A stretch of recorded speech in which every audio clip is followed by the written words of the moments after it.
আলভি শুনল না, যেন কানেই গেল না কথাটা। রক্তচক্ষু মেলে মিষ্টির দিকে তাকালো। একদম চুপ করে থাকবি, এতক্ষণ যেমন চুপ করেছিলি তেমন করেই। মিষ্টিকে এভাবে টেনে নিয়ে যেতে দেখে জেসি মনে মনে খুশি হলো। ভাবলো আলভি বোধহয় তার থাপ্পড়ের প্রতিশোধ নেবে, একদম ঠিক হবে, উচিত শিক্ষা পাবে। আলভিকে এভাবে মিষ্টির হাত ধরে দাঁড়িয়ে থাকতে দেখে ভার্সিটির মাঠে আবার ভিড় জমালো। সবাই তাদের দিকে তাকিয়ে আছে। আলভি মিষ্টির হাত ছেড়ে দিল, বাম হাতটা আবার পকেটে পুরে জেসির দিকে এগিয়ে গেল। জল জলে চোখ দিয়ে প্রচন্ড ক্ষিপ্রতার সাথে তাকিয়ে আছে জেসির দিকে। রাগে বারবার নিয়ন্ত্রণ হারাচ্ছে তার হাত, বেগতিক কাঁপছে। কোন গালে মেরেছিস ওকে? আলভির এমন ঠান্ডা প্রশ্নে জেসি ভরকালো। আলভির হাবভাব বুঝে উঠতে পারছে না, মাথা নিচু করে ভয়াতুর দৃষ্টিতে মাঠের সবুজ ঘাসের দিকে তাকিয়ে আছে। জেসি চুপ করে থাকাটা আলভি নিতে পারল না, রাগটা আরো বেশি বেড়ে গেল। এবার থমকে উঠল সে। কোন গালে মেরেছিস বলতে বলেছি। আলভির কড়া গলার উচ্চ শব্দের ধমকে জেসি কেঁপে উঠল। স্ফুট স্বরে তোতলাতে তোতলাতে বলল, বাবা, বাম গালে। ব্যাস বলা কি মাত্র নিজের শক্ত হাতের একের পর এক থাপ্পড় বসাতে লাগলো জেসির গালে। শক্ত হাতের থাপ্পড়গুলো ইস্পাতের ন্যায় কঠিন ঠেকলো জেসির কাছে। তাল সামলাতে না পেরে ছিটকে পড়লো সবুজ ঘাসের উপর। আলভি তবুও তৃপ্তি পেল না, ঝুঁকে গিয়ে জেসির চুলের মুঠি চেপে ধরলো সেম ভাবে। মিষ্টি আর চুপ করে থাকতে পারলো না, ছুটে গিয়ে আলভির হাত ছাড়ানোর চেষ্টা করলো। আলভি ছাড় বলছি, অনেক হয়েছে।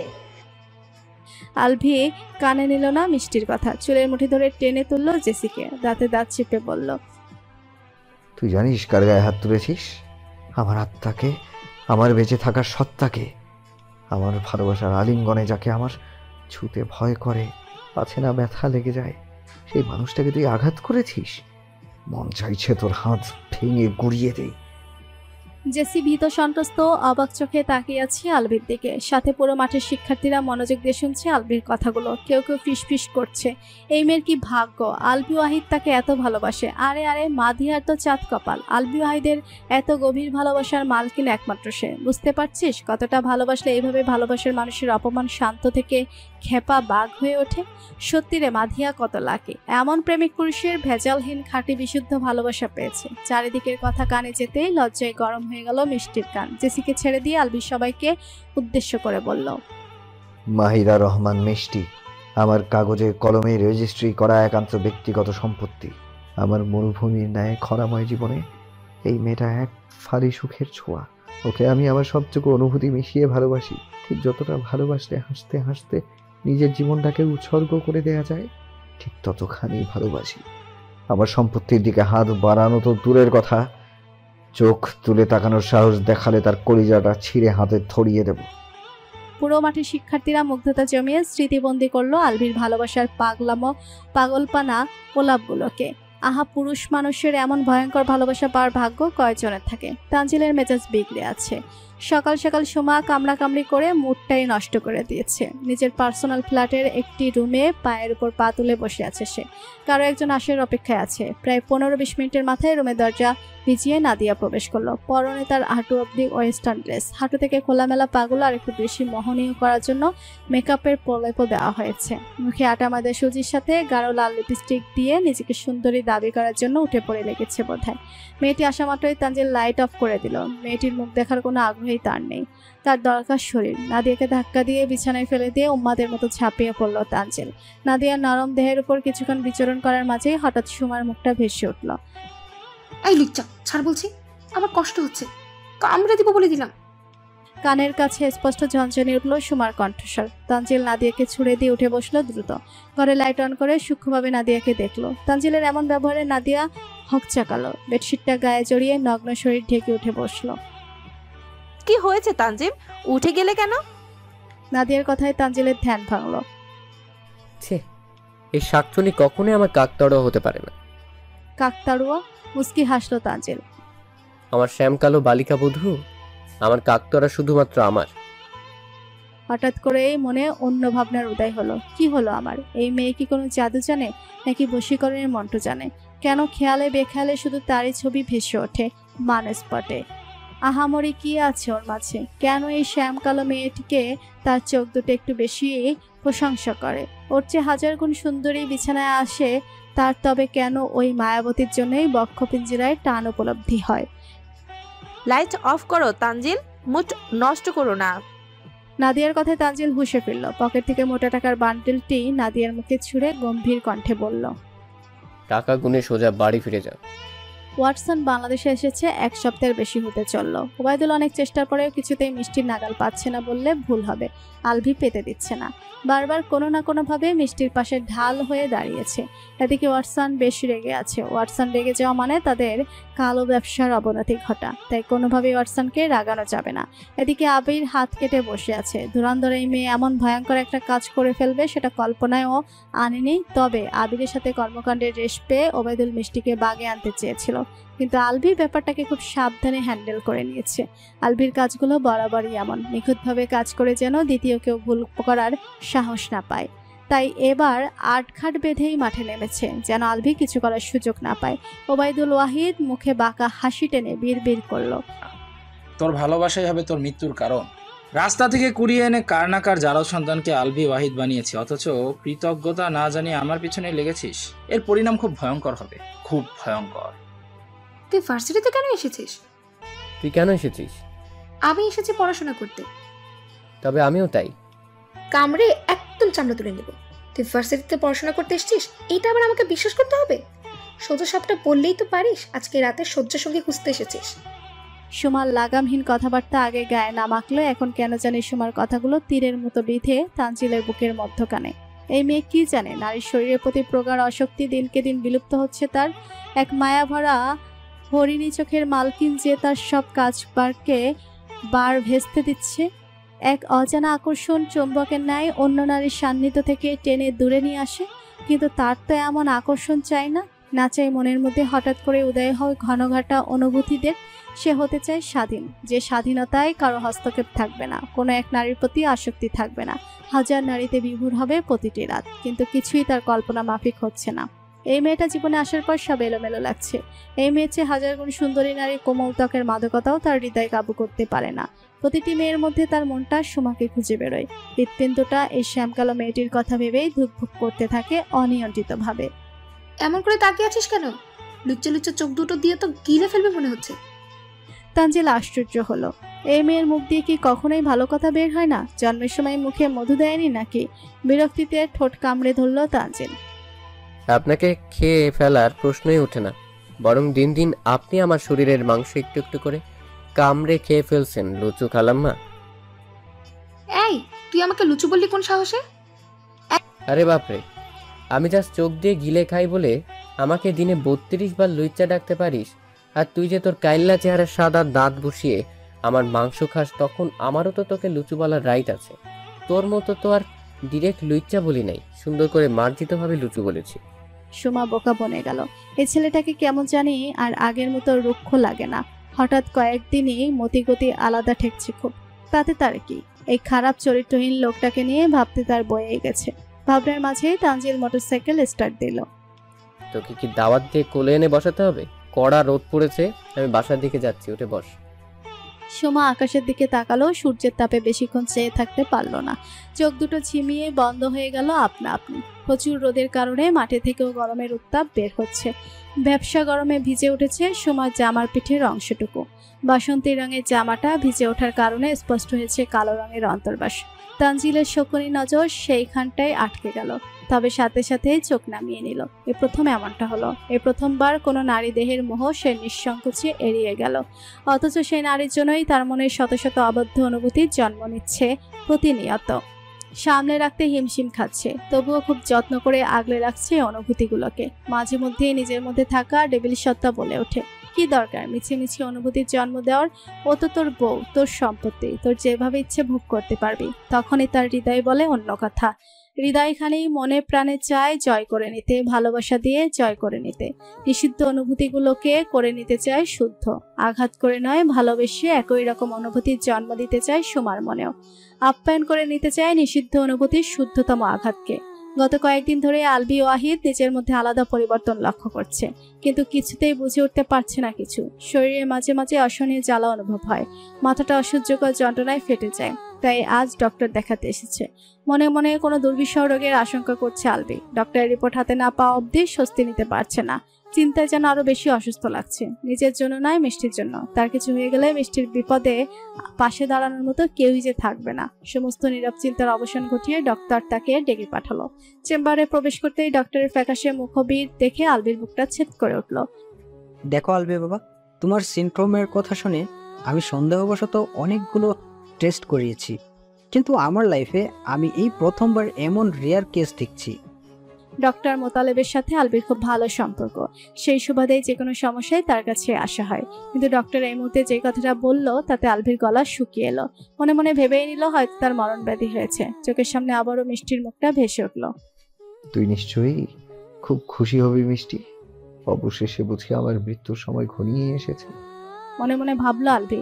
নিজেকে সামনে নিয়ে ডক্টরকে উদ্দেশ্য করে বলল, আঙ্কেল, আমার ঠিক কি রোগ দেখা দিয়েছে? আমার হাতে আর কতদিন সময় আছে? কথাগুলো বলতে গিয়ে গলা ধরে এলো যেন। কেমন লাগে যদি কোনো মানুষ আগে থেকেই জানে যায় কয়েকদিন পর তার মৃত্যু হবে। আলবি, ঘাবড়ানোর কিছু নেই। তোমার ঠিক কি রোগ হয়েছে আমার জানা নেই। তোমার রক্তকণিকায় আলাদা ডিএনএ পাওয়া গিয়েছে।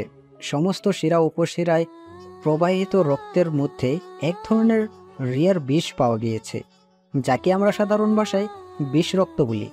আমার হিস্টোরিতে আমি এমন ঘটনা আগে কখনো দেখিনি। চিন্তার বিষয়, এত পরিমাণ বিষ তোমার শরীরে প্রবেশ করলো কিভাবে?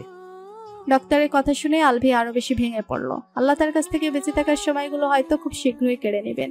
এ জীবনে হয়তো আর মিষ্টিকে আপন করে পাওয়া হবে না, আর হয়তো সত্যিটা বলার সময় পাবে না। সুমার জন্য প্রায় 20 মিনিটের মতো অপেক্ষা করে দাঁড়িয়েছে মিষ্টি। সে তো তার জানে না সুমাকে তানজিল তার সাথে নিয়ে গিয়েছে, আর সুমাও মিষ্টিকে বলে যাওয়ার কথা ভুলে গিয়েছিল।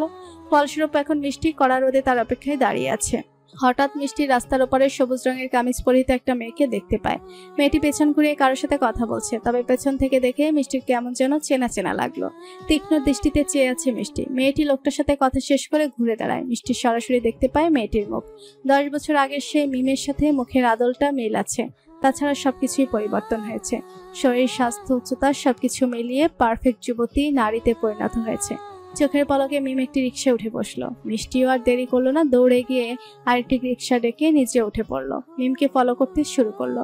মিমের রিক্সাটা গন্তব্যে এসে থামলো। রিক্সার ভাড়া মিটিয়ে ভেতরে চলে গেল মিম। পেছন পেছন মিষ্টিও চলে এলো। ভাড়া মিটিয়ে মিমকে ফলো করে ভেতরে প্রবেশ করতেই গা গলিয়ে এলো। কেমন বিশ্রীভাবে কতগুলো মেয়ে নিজেদেরকে মোহনীয়ভাবে সাজিয়ে রেখেছে। শাড়ির প্রতিটি ভাঁজি নিজেদের শরীরের স্পর্শগত জায়গাগুলো উন্মুক্ত করে রেখেছে। মনে মনে বিড়বিড় করলো, তার মানে তুই পতিতলায় থাকিস? হঠাৎ ঘাড়ের উপর কারো হাতের স্পর্শে কেঁপে উঠল মিষ্টি। ভর দুপুরে প্রচন্ড গরম এবার যেন তাকে বেশ কাবু করে ফেলেছে। তরতর করে ঘামতে শুরু করেছে সে। তৃষ্ণায় গলা শুকিয়ে গিয়েছে। বার কয়েক শুকনো ডোক গিলে পেছন ফিরে তাকালো মিষ্টি। মিষ্টি, তুই বেঁচে আছিস? মিমের অবাক কণ্ঠস্বর। আমারও তো একই প্রশ্ন। সেদিনের পর তুই কিভাবে বেঁচে আছিস? মিম আচমকাই মিষ্টিকে জড়িয়ে ধরে ফুফিয়ে কান্না করে দিল। এতগুলো বছর পর ছোটবেলার প্রাণপ্রিয় কত শত স্মৃতি জড়ানো বান্ধবীকে পেয়ে মিষ্টি আবেগপ্রবণ হয়ে গেল। নিজের দুহাতে মিমকে আঁকড়ে ধরে চোখের জলের সাথে বিসর্জন দিল কিছু কষ্ট। মিম কাঁদতে কাঁদতে বলল, কে বলেছে আমি বেঁচে আছি মিষ্টি? এই জায়গাটা দেখে বুঝতে পারছিস না আমি কি আদৌ বেঁচে আছি কিনা? মিষ্টি আরো বেশি ফুফিয়ে উঠল। কিভাবে হলো এসব? আমাকে সব বল প্লিজ। মিম মিষ্টিকে ছেড়ে দিয়ে সোজা হয়ে দাঁড়ালো। তারপর বলতে শুরু করলো নিজের কালো অধ্যায়ের সূত্রপাতের ঘটনা। যেদিন আলভির বাবা তোদেরকে মারার জন্য তোর বাড়িতে গিয়েছিল, সেদিন তারা আমার বাড়িতেও এসেছিল। আমার ঘরে আগুন লাগিয়ে দিয়েছিল, কিন্তু ভাগ্যবশত আমি তখন পুকুর ঘাটে নামাজে অজু করতে গিয়েছিলাম। ধর্মার শব্দ শুনে ছুটে এসে দেখি আমাদের ঘর আগুনে পুড়ে খাক হয়ে গিয়েছে। ভেতরে আমার আব্বা মা বাঁচার জন্য চিৎকার দিচ্ছে। আমি নিজেকে সামলাতে পারলাম না। জ্ঞান শূন্য হয়ে দৌড়ে আগুনে ঝাঁপ দিতে চাইলাম, কিন্তু পেছন থেকে কেউ আমার চুলের মুঠি চেপে ধরলো। আমি ভয়ে চিল্লাতে শুরু করলাম, কিন্তু আমাদের বাড়ির আশেপাশে কি দূর দূরান্তেও তো কোনো ঘর ছিল না, তাই আমার চিৎকারও কারো কানে গেল না। ঠিক করে লাভ নেই, আমাদের সত্যিটা জেনে গিয়ে তুই ভুল করেছিস, আর সেই ভুলের মাসুল তুই তো দিবি। দেখ, তোর বাবা মাকেও দিতে হচ্ছে। এত পরিচিত কণ্ঠস্বর পেয়ে আমার শরীরে সমস্ত শক্তি অসাড় হয়ে গেল। বিশ্বাস কর, পেছনে তাকিয়ে আলভিকে দেখে আমার আত্মাটা বেরিয়ে গিয়েছিল। মিমের কথা শুনে মিষ্টি ধপ করে মাটিতে বসে পড়ল। এই সত্যটা সে মেনে নিতে পারলো না। কিভাবে মানবে সে? যতই হোক আলভিকে সে ভালোবাসতো, যতই কি না করুক মনের এক কোণে কিছু সূক্ষ্ম অনুভূতি যে এখনো রয়ে গিয়েছে। এখনো যে নিজের অজান্তেই আলভিকে ভরসা করতে শুরু করে দিয়েছিল সেটা যে অস্বীকার করার নয়। মিম আলতো করে মিষ্টির কাঁধে নিজের ডান হাতটি রাখলো, শান্ত কণ্ঠে বলল, নিজেকে সামলা মিষ্টি, শক্ত কর। এর চেয়ে ভয়ঙ্কর সত্যি তোর জানা বাকি। মিষ্টি ফেল ফেল চোখে মিমের দিকে তাকালো। ভেতর থেকে আর কত ভাঙবে ঠিক জানা নেই। নিজেকে সামলে নেওয়ার অভিনয় করে বলল, বল, শুনছি। মিম আবারও হারালো অতীতে। সেদিন তারা আমাকে মারেনি, কিন্তু সবাই ভেবেছিল আমি মরে গিয়েছি আগুনে পুড়ে। সেদিন যদি আমি আগুনে পুড়েই মরে যেতাম তবে এত কিছু আর সহ্য করতে হতো না। আলফি আর তার ফ্যামিলি সেদিন আমাকেও তাদের সাথে ঢাকায় নিয়ে আসে। তবে লিজা অনেক চেষ্টা করেছিল আমাকে বাঁচানোর, কিন্তু যেখানে ওর নিজেই শিকার সেখানেও আমাকে কি করে বাঁচাতো। ঢাকায় তাদের বর্তমান বাড়িতে আমাকে নিয়ে গেল। সেখানে প্রথম দিন কোনো নির্যাতন না করলেও পরের দিন থেকে আমার উপর শুরু হলো অমানবিক নির্যাতন। জানিস তুই এখন ঠিক যেভাবে ভেঙে যাবি সেদিন ঠিক সেভাবেই আমি ভেঙে গিয়েছিলাম। তফাৎ তুই তাকে প্রেমিক হিসেবে ভালোবেসেছিস, আমি তাকে বন্ধু হিসেবে ভালোবেসেছি। পরের দিন রাতে আলভি আমার রুমে এসে জোর করে আমার সতীত্ব নষ্ট করে। তারপর থেকে টানা 1 সপ্তাহ প্রতিদিন রাতেই আসতো আমাকে মরণ যন্ত্রণা দিতে। তারপর একদিন শুনে আলভি সিঙ্গাপুর চলে গিয়েছে। ততদিনে আমার শরীরে অসংখ্য দাগ বসে গিয়েছে। মনে মনে স্বস্তি নিলাম, এতদিনে কারোর সাথে আমার দেখা হয়নি। লিজা একদিন লুকিয়ে এসেছিল। সেদিন লিজার কাছে বলি আমার শরীরে পরিবর্তনের কথা। লিজা হয়তো কিছু বুঝতে পেরেছিল, তাই আমার খাবারের প্লেটের সাথে লুকিয়ে একটা প্রেগন্যান্সি টেস্ট কাঠি পাঠাই। আমি বুঝে যাই লিজা কি বোঝাতে চেয়েছে। পরের দিন টেস্ট করার পর জানতে পারি আমি মা হতে চলেছি। আতকে উঠে সেদিন নিজের গর্ভে আলভির অস্তিত্ব আসতে চলেছে ভেবেই চোখ দিয়ে পানি পড়তে থাকে। মিষ্টির হিসকির শব্দে মিম তার কথা থামিয়ে দেয়। দৌড়ে গিয়ে 1 গ্লাস পানি নিয়ে আসে মিষ্টির জন্য। মিষ্টি এক নিঃশ্বাসে পানিটুকু খেয়ে দম ফেলে। যন্ত্রণার ভিতরটা গলাকাটা মুরগির মতো ছটফট করছে। ভালোবাসা বুঝি সে আগের মতোই ছিল, তাই বুঝি এত যন্ত্রণা নতুন করে কাবু করে ফেলেছে মিষ্টিকে। ভালোবাসবো না করেও অবাধ্য মন আবার ওই পাপী মানুষটাকে ভালোবেসেছে। তার খেসারত গুনে গুনে দিচ্ছে এই যন্ত্রণাগুলো। নিজেকে ধাতস্থ করে ভাঙা কণ্ঠে অস্ফুটভাবে বলল, ভাঙতে ভাঙতে পুরোটাই ভেঙে গিয়েছি, আর কিছু অবশিষ্ট নেই। তুই নির্ভয়ে বাকি গল্পটুকু শেষ কর। ভালো আঙ্কেল আর আবির ভাইকে আমি বুঝতে দিইনি আমার গর্ভধারণের বিষয়টা।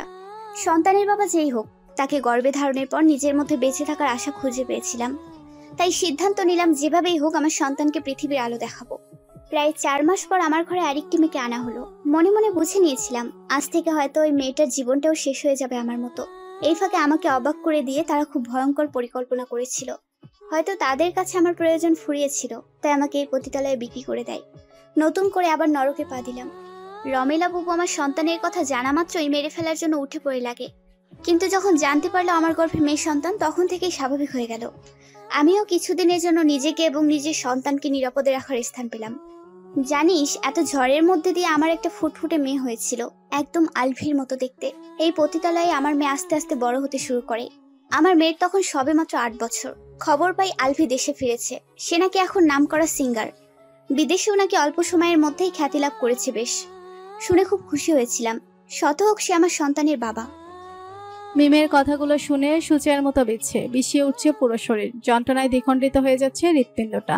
ভালোবাসার ব্যক্তিগত পুরুষ মানুষটা নাকি তার বান্ধবীর সন্তানের বাবা। কি এক তিক্ত সত্য! এই সত্যগুলো অজানা থাকলেই কি এমন ক্ষতি হতো? মিম নিঃশ্বাস নিয়ে আবার বলতে লাগলো, আমি মনে মনে সেই ছোট্টবেলার বন্ধু আলভিকে চিন্তা করলাম। ভাবলাম নিজের সন্তানের কথা শুনলে হয়তো আলভি আমার মেয়ের একটি সুন্দর ভবিষ্যৎ বানিয়ে দিবে। নিজের মেয়ের সুন্দর ভবিষ্যতে আশায় আমি মেয়েকে নিয়ে হাজির হয়েছিলাম আলভির দরজায়। কিন্তু এরপর যা হয়েছে তুই শুনলে শিউরে উঠবি মিষ্টি। মিষ্টির গায়ে কাটা দিয়ে উঠল। এর চেয়ে ভয়ঙ্কর সত্যই কি হয়? আরও আছে শিউরে ওঠার মতো সত্য। মিম হঠাৎ করে চিৎকার করে কেঁদে ওঠে। মিষ্টি, ওই জানোয়ারের বাচ্চাগুলো আমার ছোট্ট মেয়েটাকেও ছেড়ে দেয়নি। ওই দিন আমি আলভির কাছে গিয়েছিলাম ঠিকই, কিন্তু শূন্য হাতে ফিরেছিলাম। ওই জানোয়ারগুলো আমার মেয়ের ছোট্ট শরীরটার ওপর অমানবিক নির্যাতন চালায়। আমার মেয়েকে জোর করে কেড়ে নিয়ে আমাকে বাড়ি থেকে বের করে দিয়েছিল। আমি দিকশূন্য হয়ে ছুটে গিয়েছিলাম পুলিশের কাছে, কিন্তু তারা ওবায়দুল ওয়াহিদের নাম শুনে আমাকে অপেক্ষা করতে বলে চলে গেল। আমি পাক্কা 4 ঘন্টা অপেক্ষা করেছিলাম, কিন্তু যখন দেখলাম পুলিশ কোনো কিছুই করছে না, ধৈর্য হারিয়ে ছুটে গেলাম আলভির বাড়িতে। কিন্তু সেইখানে গিয়ে দেখি পুলিশ অফিসার আলভির সাথে কুশলাতি করে বের হচ্ছে। আমাকে সামনে দেখে অপ্রস্তুত হয়ে গিয়েছিল, কিন্তু সাথে সাথে চেহারা কঠিন করে অফিসার আমাকে বলল সে নাকি আমার কথা শুনে তদন্ত করতে এসেছিল, কিন্তু তেমন কিছুই পাইনি। আমার মাথায় আকাশ ভেঙে পড়েছিল। আমি জ্ঞান হারিয়ে পড়ে গেলাম। চোখ খোলার পর নিজেকে সেই পতিতালয়ে ছোট্ট পরিচিত রুমটাতে আবিষ্কার করলাম, কিন্তু ততক্ষণে আমার বুক শূন্য। মিম আবারও মিষ্টিকে জড়িয়ে ধরে চিৎকার করে কেঁদে উঠল। আমি আমার মেয়ের লাশটাও পাইনি মিষ্টি। আমি আমার মেয়েকে শেষবারের মতো ছুঁয়ে দেখতে পারিনি। আমি ব্যর্থ মা। আমার সন্তানকে বাঁচাতে পারিনি, না পেরেছি ওই শয়তানগুলোকে শাস্তি দিতে। আমাকে কথা দে মিষ্টি, তুই আলভিকে ছাড়বি না। আমার মেয়েকে হত্যা করার প্রতিশোধ নিবি। কথা দে মিষ্টি। মিম দুহাতে মিষ্টির দুকাত ঝাঁকাচ্ছে অনবরত। মিষ্টির চোখ দিয়ে ঝর্ণার ন্যায় পানি পড়ছে। মনটাকে কিছুতেই শান্ত করতে পারছে না। মিমের ঝাঁকানির সাথে কান্নার বেগ যেন সমান তালে বাড়ছে। কাপা গলার স্বরে তিক্ততা মিশিয়ে কণ্ঠনালী থেকে অস্ফুট শব্দ বের হলো।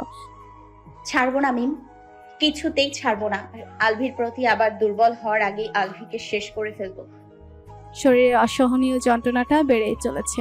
দাঁত চেপে হজম করে নিচ্ছে আলভি। ওবায়দুল ওয়াহিদের সামনে বিদ্যমান চেয়ারটিতে পায়ের উপর পা তুলে গম্ভীরভাবে বসে আছে আলভি। তার গাম্ভীর্য শক্ত খোলসের আড়ালে ভেতরে যন্ত্রণা বোঝার উপায় নেই।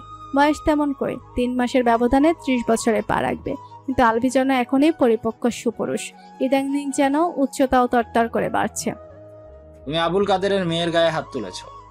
ওর ভাগ্য ভালো, শুধু কয়েকটা থাপ্পড় মেরে ছেড়ে দিয়েছি। মিষ্টি বাধা না দিলে সোজা মেরে পুঁতে ফেলতাম। আলভির কাট কাট জবাব। নিজের জেদ সামলাও আলভি, তুমি যে কাজটা করেছো এতে আমাদের ব্যবসার ক্ষতি হতে পারে। তাতে আমার মাথা ব্যথা নেই আব্বু। ছেলে তোমার বইয়ের কথা ভেবেই কুল পায় না, ব্যবসা নিয়ে ভাববে কিভাবে? নিজের দিকে তাকিয়েছো আলভি, তুমি একজন বিখ্যাত সিঙ্গার, পুরো দেশের মানুষ তোমাকে ভালোবাসে, সেখানে তোমার বউ পাগলামিটা বেমানান। সারা দেশের মানুষের ভালোবাসা ধুয়ে কি পানি খাবো? বরং বউয়ের ভালোবাসা পেলে তোমাকে দ্রুত দাদু বানাতে পারবো। ওবায়দুল ওয়াহিদের থোতামুখ গোতা হয়ে গেল। মুখটাকে আমের আটির মতো চুপসে ফেললো। এই নির্লজ্জ বেহায়া ছেলের সাথে কথা বলাটাই অন্যায় হয়েছে তার। বাবার নীরবতা দেখে আলবি আবার বলে উঠল।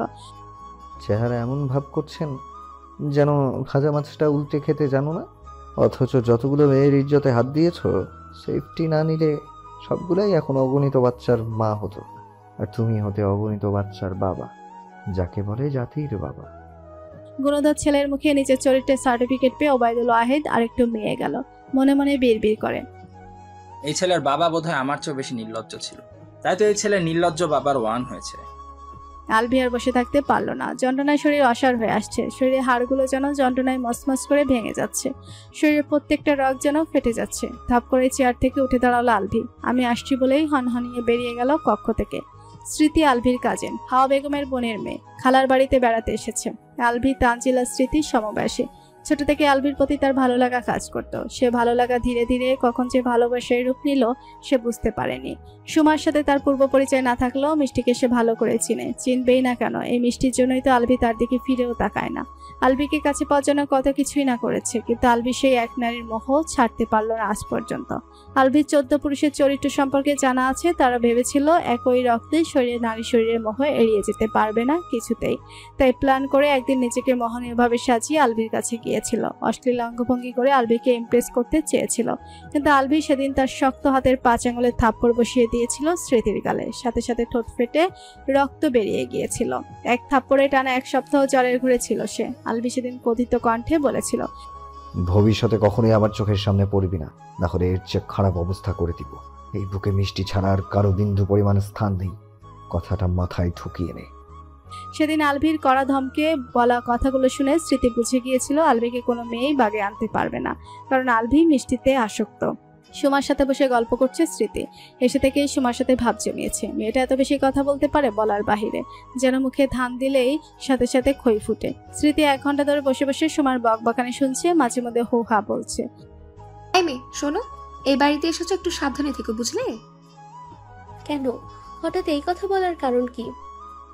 স্মৃতি সন্ধিয়ান চোখে সুমার দিকে তাকিয়ে বলল, আরে এই বাড়িতে লুচ্চাদের আনাগোনা বেশি, বিশেষ করে তানজিল তো মারাত্মক লুচ্চা। ছি, নিজের স্বামীর সম্পর্কে এসব বলো না। স্বামী না ছাই, ওই লুচ্চাটাকে থাপ্পড়াইয়া লুচ্চামের ভূত উঠাইতে পারলে আত্মা শান্তি হইতো। স্মৃতি সুমাকে থামানোর জন্য চোখ দিয়ে পেছনে ইশারা করছে, কিন্তু সুমা তো এক নাগাড়ে বকবক করেই যাচ্ছে। আরে ওই লুচ্চাকে আমি যদি মারতে মারতে হাসপাতালে নিতে না পারি, তবে আমার নাম সুমা না। কেন, তুই কি গুন্ডা নাকি? পেছন থেকে তানজিলের গমগমে কণ্ঠ শুনে সুমা দমে গেল। ঘাড় ঘুরিয়ে পেছনে তাকাতে দেখলোই তানজিল ভুরু উঁচিয়ে দাঁড়িয়ে আছে। সুমা উঠে গিয়ে তানজিলের মুখোমুখি গিয়ে দাঁড়ালো, চোখের দিকে তাকিয়ে বলল, তোকে শায়েস্তা করতে গুন্ডা হতে হলে তাই হব। তানজিল মুগ্ধ হয়ে দেখছে তার খ্যাপা বউকে। খেপে গেলে তার শ্যামকালো বউয়ের চোখ দুটো ভারী সুন্দর লাগে। তানজিল চোখে মুখে মাদকতা মিশিয়ে এক ধ্যানে তাকিয়ে আছে সুমার দিকে। দু এক পা এগিয়ে সুমার আরও কাছে চলে যায়। দুজনের মাঝখানে বিস্তর ফারাকটা মিলিয়ে বুকে বুক ঘষে দাঁড়ালো সে। নেশালো কণ্ঠে উচ্চারণ করলো, তোর খ্যাপা চোখে নিঃস্ব হোক আমার ভুলে ভরা অন্ধকার অতীত। আলভি ক্লান্ত হয়ে পড়ে আছে বিছানায়। শরীরে আর একটু শক্তি অবশিষ্ট নেই। কি হচ্ছে তার সাথে বুঝে উঠতে পারছে না। মাথার চুলগুলো খামচে ধরে শুয়ে আছে। মিষ্টি ফিরেছে পর্যন্ত টু শব্দও করেনি। চুপচাপ নিজের কাজ নিজে করে ঘুমিয়ে পড়েছে। আলভির খুব অভিমান হলো। জীবনের শেষ সময় এসেও বুঝি বউ তার ভালোবাসার মর্ম বুঝবে না। এত এত ভালোবাসা কি ছোট একটা ভুল বুঝাবুঝি দিয়েই শেষ হয়ে যাবে? দপ করে অভিমানটা উবে গেল। মনে পড়লো অভিমান করাটা তার একদমই মানায় না। মিষ্টি তো এখানে তাকে মারতে এসেছে। সেদিক থেকে তার এই দুরারোগ্যের কথা শুনলে হয়তো মিষ্টি খুশি হবে। মাথায় অসম্ভব ব্যথা নিয়ে ছটফট করতে করতে ঘুমিয়ে গেল আলভি। তৎক্ষণাৎ মিষ্টি ফট করে তার হরিণী আঁখিজোড়া খুলে ফেলে। জড় পদার্থের মতো উঠে বসে বালিশের নিচে থেকে একটা ছুরি বের করে। তোকে কিভাবে বুঝাবো মিষ্টি, আমি কোনো ভুল করিনি। সেদিন যা হয়েছিল তাতে আমার হাত ছিল না। আমার হাতে হয়তো বেশি সময় নেই। আমাকে সত্যিটা বলার একটা সুযোগ দে। ঘুমের ঘরে যন্ত্রণায় ছটফট করতে আলভি অস্ফুট স্বরে বের করছে। মিষ্টি তার বুকের মধ্যখানায় ছুরি বসাতে গিয়েও বাসালো না। খুব মনোযোগ দিয়ে শুনছে আলভির কথাগুলো। ঘুমের মধ্যে লোকটাকে কত নিষ্পাপ লাগে। এই নিষ্পাপের মধ্যে কিভাবে এত পরিমাণ পাপ থাকতে পারে? মনটা খুব করে চায় আলভিকে বিশ্বাস করতে, কিন্তু মিমের কথাগুলো বারবার কর্ণকুহরে প্রতিধ্বনিত হয়। মনের মধ্যে উদয় হওয়া চিরচাহিত বাসনাটা দমিয়ে নেয় পরক্ষণেই। চোখের পানিগুলো আপনা আপনি গাল বেয়ে পড়ছে। ভেজা চোখের পানির ফোঁটা আলভির চোখের উপর দিয়ে পড়লো। ভেজা অনুভূত হতেই আলভি তার চোখ খুলে ফেলে। মিষ্টি তৎক্ষণাৎ লুকিয়ে ফেললো ছুরিটি। মিষ্টিকে নিজের এত কাছে পেয়ে আলভির ঠোঁটে ধরা দিল মুস্কি হাসি। দুহাতে মিষ্টির বাহু জড়িয়ে আর একটু দূরত্ব ঘুচালো। আদর করে মিষ্টির নাকের সাথে তার নাক ঘষে দিল। মিষ্টির অগ্নিঝরা চোখ দুটো মুহূর্তে শীতল হয়ে এলো। আলভি শরীরের যন্ত্রণাকে প্রশ্রয় দিল না। এক ঝটকায় মিষ্টিকে বালিশে শুয়ে দিল। মিষ্টির উপর ঝুঁকলো কিছুটা। নিচের আঁখি যুগল মিষ্টির দৃষ্টিতে নিবদ্ধ করলো। মিষ্টি মুহূর্তেই খেই হারালো। এতক্ষণ ধরে মনের মধ্যে যে যুদ্ধ চলছিল, আলভির ছোঁয়ায় যেন শান্ত হয়ে গেল সব। বক্ষের স্পন্দন থেমে থেমে শব্দ করা শুরু করলো। আলভি নিজের ওষ্ঠজোড়া মিষ্টির কপালে ছুঁয়ে দিল। ভালোবাসার পরশ পেয়ে মিষ্টির চোখ বন্ধ করে নিল। আলভির ঠোঁট কামড়ে হাসলো। তার বাঘিনী বুকে লজ্জা পেলে ভারী সুন্দর লাগে। 10 বছরে কত পরিবর্তন তার। লজ্জা পেলে তো আগে এমন সুন্দর দেখাতো না, মুখের আদলটাও পাল্টাতো না। অথচ এখন লজ্জা পেয়ে মাধবীলতার মতো মিয়ে যায়। মুখের আবার লাল হয়ে যায় মুহূর্তে। চেহারায় স্পষ্ট ঝলকানির তীব্রতা দেখা যায়। আলভি চোখের তৃষ্ণা মিটিয়ে তার লজ্জাপতিকে দেখে যাচ্ছে। তারপর ফিসফিসিয়ে বলে ওঠে, সত্যিটা শুনবি প্লিজ? সত্যিটা বলার অনেক তাড়া আমার, হাতে সময় খুব কম। মিষ্টি চোখ মেলে চাইলো। কপালে চিন্তার ভাঁজ ফেলে শুধালো, কোথায় যাবি তুই?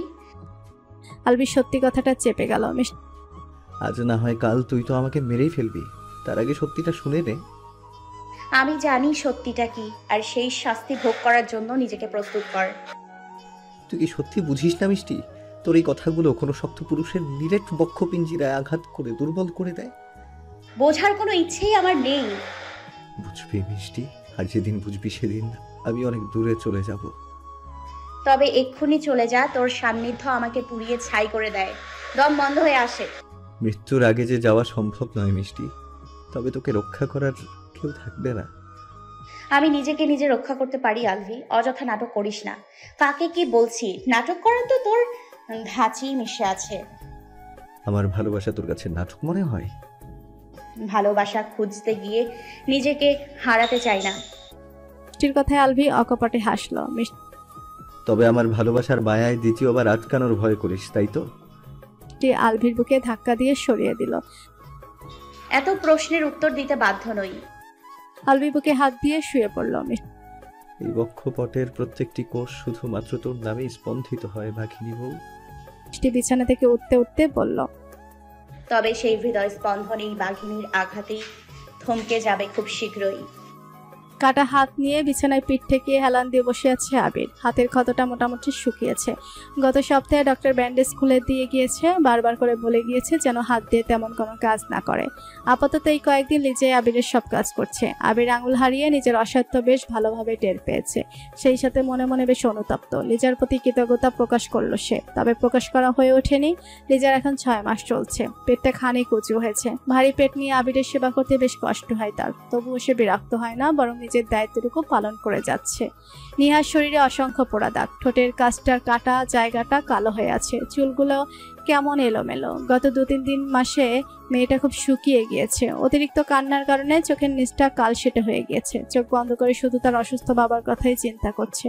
মনে মনে ভেবেই নিয়েছে হয়তো তার বাবা এতদিনে মরে গিয়েছে। বুকটার হাহাকার আর আর্তনাদ কেউ শুনতে পায় না, অথচ প্রতিটি আর্তনাদের শব্দ তার কানের কাছে এসেই থেমে যায়, গন্তব্যে হারায়। প্রাণহীন চোখে সামনে বসে থাকা তানজিলের দিকে তাকিয়ে আছে নেহা। একটু পর কি ঘটতে পারে সে আশঙ্কায় মনটা ভয়ে জুবুথুবু হয়ে আছে। কিন্তু প্রায় ঘন্টাখানেকের বেশি হতে চলল, তানজিল রাত শব্দ করছে না। কোলের পা ছড়িয়ে বিছানার সাথে হেলান দিয়ে বসে অনবরত সিগারেট টানছে। নিরাপত্তা ভাঙলো নেহা। আজ কিছুই করবি না। তানজিল সিগারেটের পুড়ে যাওয়া অংশটা আঙুল দিয়ে টোকা দিয়ে ফেলে দিল। তারপর এগিয়ে গিয়ে জ্বলন্ত সিগারেট চেপে ধরলো নেহার উন্মুক্ত উদরে। নেহা দাঁতে দাঁত চেপে ধরলো, কিন্তু শব্দ বের করলো না। চোখ বন্ধ করে নিল অসহ্য জ্বালায়। সহসা গড়িয়ে পড়লো নোনা পানি। তানজিল নেহার চুলের মুঠি চেপে ধরে বলল, এত সুন্দর হয়ে লাভ কি তোর? রূপের জাদুতে ওই শ্যামকালো মেয়ের মোহ ছাড়াতে পারিস না কেন? নেহা তানজিলকে ধাক্কা দিয়ে সরিয়ে ফেললো। ব্যঙ্গাত্মক কণ্ঠে বলল, ওহ, এই বুঝি কারণ? শেষমেশ হাজার নারীতে আসক্ত পুরুষ কোনো এক নারীতে আটকে গিয়েছে। নেহা অট্টহাসিতে মেতে উঠল। নিজের মুখটা তানজিলের কানের কাছে নিয়ে ফিসফিস করে উঠল, আমার খুব ইচ্ছে করছে ওই শ্যামকন্যাকে 2 চোখ ভরে দেখতে। তারপর আবার উচ্চস্বরে চিল্লিয়ে বলতে লাগলো, শেষ পর্যন্ত তানজিল তালুকদার এক শ্যামকন্যা মেয়েতে বিভোর হলো। আমি তোদের ভাগ্য বলে দিচ্ছি তানজিল তালুকদার, যেই নারীকে তোরা পায়ের নিচে পিষে মারছিস না, সেই নারী হবে তোদের ধ্বংসের কারণ। নেহার কথা তানজিলের অসহ্য লাগলো। কোনো বাক্য ব্যয় না করে দ্রুত পায়ে চলে গেল। সোজা নিজের রুমে এসে সোফায় বসে পড়ল তানজিল। আজকাল নিজেকে সামলে নিতে পারে না সে। উদাসীনতা যেন মনটাকে কিছুতেই শান্ত রাখতে চায় না। অশান্ত মন সুমার খাপছাড়া চঞ্চল কথাগুলো শোনার জন্য উদাস হয়ে থাকে। মাথার মধ্যে শ্যামকালো মেয়ের প্রতিচ্ছবি রূপকথার মতো ভেসে বেড়ায় সারাক্ষণ। নিজের হাতের শপিং ব্যাগটা বিছানার উপর রেখে তানজিল ফ্রেশ হতে চলে যায়। সুমা নিজের হাতের কাজ সেরে রুমে এসেছে। রাত তখন 11টা চুই চুই। রুমে আসতে প্রতিদিনের পরিচিত সিগারেটের গন্ধটা নাকে ঠেকলো। নাকটা চেপে ধরে বলল, লুচ্চার বাচ্চা, কোন মতলবে এত তাড়াতাড়ি ফিল হয় আজ? হ্যাঁ, হঠাৎ নজর গেল বিছানার উপর রাখা ব্যাগটার দিকে। এগিয়ে গিয়ে হাতে নিয়ে নেড়েচেড়ে দেখতে লাগলো। এত গোয়েন্দাগিরির কিছু নেই, ব্যাগে বোম রাখিনি। তুই যে ডেঞ্জারাস, আমাকে মারার জন্য বোম রাখলেও রাখতে পারিস। তুই 1 লাইন বেশি বুঝিস বেয়াদব। খুলে দেখ কি আছে। সুমা ব্যাগটার ভেতর থেকে একটা শাড়ি বের করলো। শাড়ির দিকে চোখ রেখে লঘু কণ্ঠে বলল, শাড়ি? হ্যাঁ শাড়ি, সাথে দেখ ম্যাচিং ব্লাউজ আছে। সুমা শাড়িটাকে সাইডে রেখে ব্লাউজটা 2 হাত দিয়ে মেলে ধরে হাঁ করে চেয়ে আছে। এটা হাতে কই? পিঠের কাপড় কই? তানজিল ভুরুকুচকে তাকালো। গাধি, এটার স্টাইলই এমন, পরলে ভালো লাগবে। সুমা ধমকে ওঠে বল, লুচ্চার বাচ্চা, মনে মনে এত বাজে ইন্টেনশন নিয়ে আমার জন্য শাড়ি কিনে এনেছিস? ছি! বলেই সুমা শাড়িটা জেদ করে ছুঁড়ে ফেলে দিল। হঠাৎ করে তানজিল খুব রেগে গেল। সোজা থাপ্পড় বসিয়ে দিল সুমার গালে। লাল টুকটুকে চোখ দিয়ে যেন সুমাকে ভস্ম করে দিবে এক্ষণে। সুমার চোখের সামনে আঙুল নাচিয়ে নাচিয়ে বলল, কথায় কথায় লুইচ্চা বলা বন্ধ করবি। শাড়িটা কোন সাহসে ফেলে দিলি? তুই জানিস তানজিল আজ পর্যন্ত তার মায়ের জন্য একটা সুতো কিনেনি, অথচ 42টা দোকান ঘুরে বাছাই করেই শাড়িটি কিনে এনেছি তোর জন্য। তানজিলের আঙুল খপ করে ধরে ফেললো। ডেভিল হাসি দিয়ে আঙুলে বসিয়ে দিল কামড়। তানজিল আহ শব্দ করে উঠল। সুমা চোখ রাঙিয়ে বলল, একদম স্বামীগিরি দেখাতে আসবি না, কামড়ে সোজা করে দিব। তোর শাড়ি তুই পরে বসে থাক, আমি তোর দেখ কোনো জিনিস গায়ে চড়াবো না, ঘেন্না লাগে আবার। এই ঘৃণাটা একদিন ভালোবাসায় পাল্টে দিব শ্যামকালো বধূ। মনে মনে আওড়ালো তানজিল। ফসরের নামাজ পড়ে আজ আর মিষ্টি ঘুমায়নি। বারান্দায় বসে ভোরে নিভু আলো গায়ে মেখে নিয়েছিল খানিকক্ষণ। তারপর নিচে নেমে আসলো ব্রেকফাস্ট বানাতে। কিন্তু নিচে নেমে পা জোড়া আপনা আপনি থেমে গেল। স্মৃতি ডাইনিং এ বসে চা খাচ্ছিল। মিষ্টির চোখে চোখ পড়তে খাওয়া থামিয়ে দিল। মিষ্টি পা জোড়া টেনে টুনে স্মৃতিকে এড়িয়ে যেতে চাইলো, কিন্তু স্মৃতি বোধ সাথে বলে উঠল, কেমন আছো মিষ্টি? কেমন আছি সেটা তোমার চেয়ে ভালো কারো জানার কথা নয়। আলবিকে তো অবশেষে নিজের করে পেয়েছো, তাতে কি ভালো থাকা হয় না? মিষ্টি পিছলে হাসলো। ভালো থাকা কেড়ে নিয়ে ভালো থাকার টিপস দিতে এসেছো? এখনো রেগে আছো? স্বাভাবিক নয় কি? সেদিন আলবির কোন? আর কিছু বলার সুযোগ দিল না মিষ্টি। হাত উঁচু করে থামিয়ে দিল। পুরনো ঘটনা দ্বিতীয়বার মনে করিয়ে শুকিয়ে যাওয়া জায়গায় ক্ষত করতে চাও? নিয়ে নাও আলভিকে, তবে ভুল করো না, দ্বিতীয় ভুলের মাসুল আল্লাহ না করুক তোমার জীবন দিয়ে চুকাতে হয়। অতীত পুরো একটা দিন কেটে গিয়েছে, কিন্তু আলভি না এলো প্রাইভেটে, না এলো স্কুলে। মিষ্টির বালিকা মন ছটফট করছে খুব। স্কুলের বারান্দায় বসে বসে আলভির অপেক্ষা করেছে অনেকক্ষণ, কিন্তু আলভি সেদিন আর আসেনি। রাগ করে মিষ্টিও আর আলভির বাড়ি গেল না। 4 বান্ধবী মিলে বাড়ি ফিরে গেল। তবে আগের মতো ফেরার পথে এখন আর সেই দুষ্টামি করা হয় না, আগের মতো দুরন্ত পানাও হয়ে ওঠে না। সবসময় সুমির শূন্যতা যেন সবকিছু ভুলিয়ে দেয়। সুমির মৃত্যুর রহস্য আজও তাদের কাছে অধরাই রয়ে গেল। পুলিশ আসলো, তদন্ত করলো। 3-4 দিন ধরে পরিবেশ বেশ গরম থাকলেও কয়েকদিন কাটার পর পরিবেশ ঠান্ডা হয়ে গেল।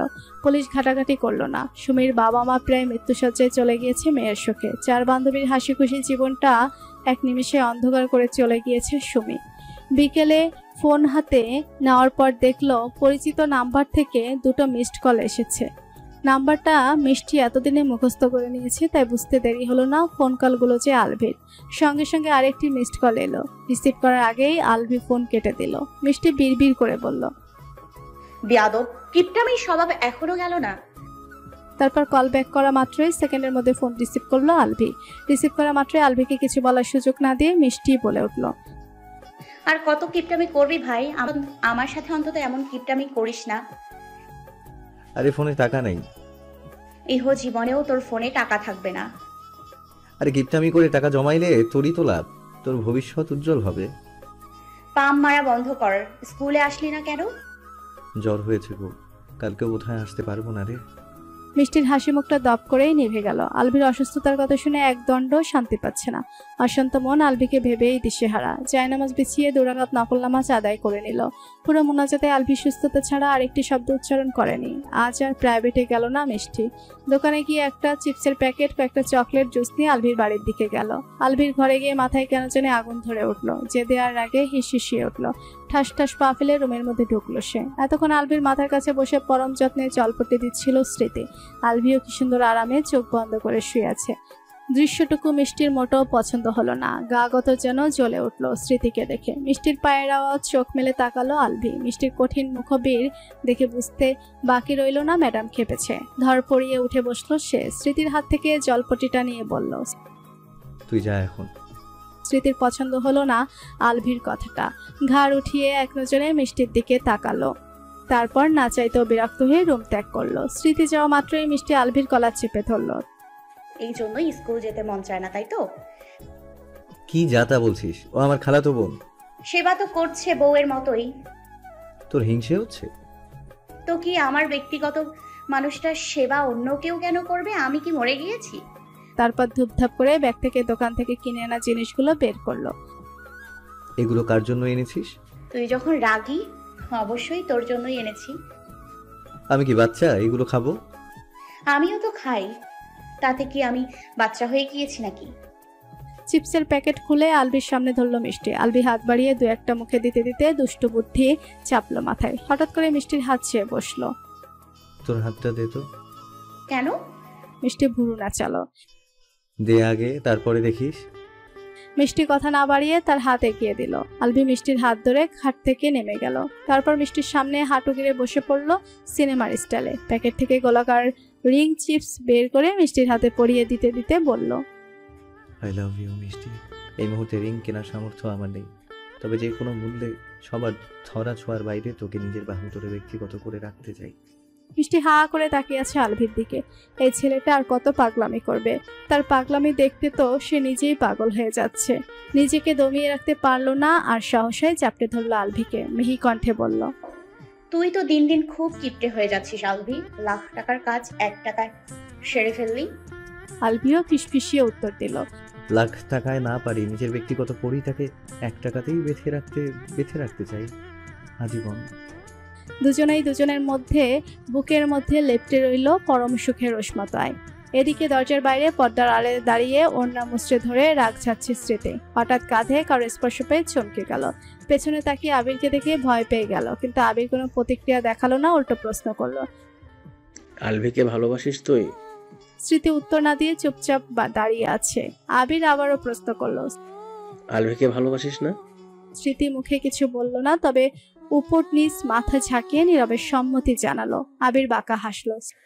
কিন্তু আলভির ভালোবাসা পেতে হলে তো মিষ্টিকে মাঝখান থেকে সরাতে হবে। পারবি তুই সেটা? স্মৃতি চুপচাপ দাঁড়িয়ে আছে। আবির আবার বলল, আমি যা বলবো তা করতে পারবি? করতে পারলে কিন্তু আলভি আর মিষ্টিকে আলাদা করতে 2 মিনিটও লাগবে না। স্মৃতি মাথা তুলে উজ্জীবিত চোখে আবিরের দিকে তাকালো, উৎসাহিত কণ্ঠে জিজ্ঞেস করলো, কি করতে হবে আমাকে? আলভি ঘুম থেকে উঠেছে। বেলা তখন 10টা নাগাদ। শরীরের যন্ত্রণাটা আগের চেয়ে একটু কমেছে, তবে ক্লান্তি কাটেনি এখনো। শরীরের সমস্ত ক্লান্তি ছেড়ে ফেলতে লম্বা শাওয়ারে ঢুকলো সে, কিন্তু নিজের শরীরের দিকে তাকানো মাত্র পিলে চমকে উঠল। মস্তিষ্কের সমস্ত ভাবনা গুলিয়ে এলো তার। নিজের শরীরের এত বিশ্রী পরিবর্তন মেনে নিতে কষ্ট হলো। শরীরে অসংখ্য কালো রেশ বের হয়েছে, যেন শরীরের চামড়াটা কোনো মানুষের নয়, অন্য কোনো প্রাণীর। ভয়ে আলভির শির দ্বারা বরফে পরিণত হলো। মিষ্টি হাতের কাজ শেষ করে উইলিয়ামের বইটি হাতে নিয়ে মনোযোগ দিল। আলভি শাওয়ার নিয়ে তোয়ালে দিয়ে মাথা মুছতে মুছতে বের হওয়া মাত্রই দৃষ্টি স্থির হলো মিষ্টির উপর। অন্ধকারকে অভিশাপ দেওয়ার চেয়ে একটি মোমবাতি জ্বালানো ভালো। উইলিয়ামের বই পড়িস অথচ এই উক্তিটা জানিস না? দৃষ্টি বইয়ের উপরেই রেখে মিষ্টি বলল, কি বোঝাতে চাইছিস? আমার জীবনের ছোট্ট একটা ভুলকে তুই অন্ধকার ভেবে ঘৃণা করিস, অথচ ভালোবাসলে অন্ধকার কেটে গিয়ে জীবনটা কত আলোকিত হতে পারত। তুই ভুল করিসনি, পাপ করেছিস। পাপের অন্ধকারময় জীবন আলোকিত করা সম্ভব নয়। আলভি ব্যর্থ যতবারই মিষ্টিকে বোঝাতে চায় ততবারই ব্যর্থ হয় সে। মিষ্টির একঘেয়েমি জেদের কাছে আলভি বরাবরই হার মানতে বাধ্য হয়। তোর ঘৃণা একদিন ভালোবাসায় বদলাবে।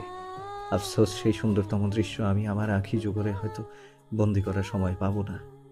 মিষ্টির বুকটা মোচড় দিয়ে ওঠে। আলভির কথাগুলো যেন খামচে ধরে ক্ষতবিক্ষত করে তার হৃদয়, তবে পাত্তা দেয় না এই অনুভূতির। নিজের ইচ্ছের বিরুদ্ধে গিয়ে প্রতিজ্ঞা করে সব ধ্বংস করার। নেহার ঘর থেকে টানা আর্তনাদের শব্দ ভেসে আসছে, কিন্তু সাহস করে কেউই এগিয়ে যাচ্ছে না। শব্দটা মিষ্টির কানেও পৌঁছালো। মিষ্টি ওই ঘরে যেতে চাইলে বাধা দিল আবির।